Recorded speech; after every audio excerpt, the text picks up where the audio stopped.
நம் இந்தியா ஒரு இயற்கை வளமிக்க அழகிய நாடாகும். இது தன்னுள் எண்ணற்ற அதிசயத்தையும் ரகசியத்தையும் அடக்கி வைத்துள்ளது. அப்படி மர்மங்களுக்கு பெயர் போன இடம்தான் மகாராஷ்டிராவில் உள்ள லோனார் ஏரி. இந்த ஏரி உருவானதற்கு பல கதைகள் கூறப்படுகின்றன. அதில் ஒன்றுதான் ஒரு எரிக்கல் விழுந்து இந்த ஏரி உருவானதாக கூறப்படுகிறது. மேலும் விஞ்ஞானிகள் இந்த இடத்தை ஆய்வு செய்த போது இந்த ஏரியில் இருக்கும் கரைப்பகுதி செவ்வாய் கிரகத்தின் மேற்பரப்புடன் ஒத்துப்போவதாக கூறுகின்றார்கள். மேலும் இந்த ஏரியின் நீரை ஆய்வு செய்த போது மாஸ் கிளைனைட் போன்ற ஒரு விசித்திரமான தாதுக்களையும் கண்டுபிடித்துள்ளார்கள். இந்த மர்மமான ஏரியை பற்றி இந்த வீடியோ தொகுப்பில் பார்க்கலாம். மகாராஷ்டிராவின் ஒடரங்காபாத்தில் இருந்து 170 கிலோமீட்டர் தொலைவில் அமைந்துள்ளது இந்த லோனார் ஏரி. சதுப்பு நிலத்தன்மையுடனும் புதை மணலுடன் காணப்படும் இந்த ஏரிக்கு ஒரு புராண கதை உள்ளது. மக்களை துன்புறுத்திய லோனாசுரன் என்ற அரக்கரை விஷ்ணு தோற்கடித்த போது இந்த ஏரி உருவானது என்று இங்குள்ள உள்ளூர் மக்கள் நம்புகின்றார்கள். ஆகவே இந்த ஏரியை லோனார் ஏரி என்று அழைக்கின்றார்கள். மேலும்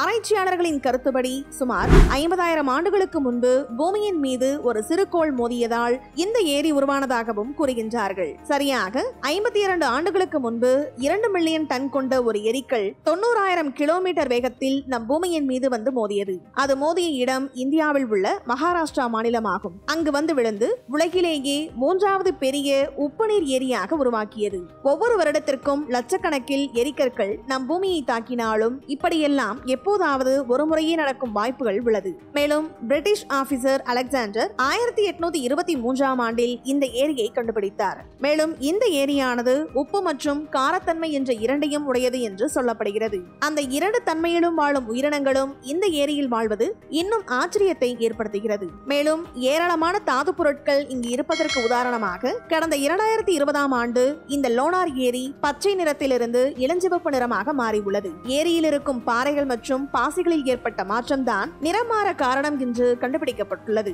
இந்த ஏரிக்கு அருகில் திசைக்காட்டிகள் வேலை செய்யாது என்று கூறுகின்றார்கள். இதற்கு காரணம் அசாதாரணமான மின்காந்த அலைகள் மின்சார உபகரணங்களுடன் தொடர்பு கொள்வதால் மற்றும் ஏரியில் விண்கல் தாக்கம் இருப்பதால் இந்த திசைக்காட்டிகள் துல்லியமான வழியினை காண்பிக்காது என்று கூறுகிறார்கள். இதற்கான உறுதியான காரணம் இன்னும் மர்மமாகவே உள்ளது. மேலும் நாசாவின் கூற்றுப்படி லோனார் ஏரியில் உள்ள பள்ளம் நிலவில் இருக்கும் பள்ளம் போன்று இருப்பதாக கூறுகிறார்கள். இதில் இருக்கும் பாக்டீரியாக்கள் செவ்வாய் கிரகத்தில் இருப்பது போலவே இருப்பதாகவும் கூறுகிறார்கள். 2020இல் இந்த ஏரியின் நீர் பிங்க் நிறமாக மாறி அனைவரையும் குழப்பத்தில் ஆழ்த்தியது என்றே சொல்ல வேண்டும். இந்திய அரசாங்கமே இதனை பற்றி தெரிந்து கொள்ள விஞ்ஞானிகளை இந்த ஏரிக்கு அனுப்பியது.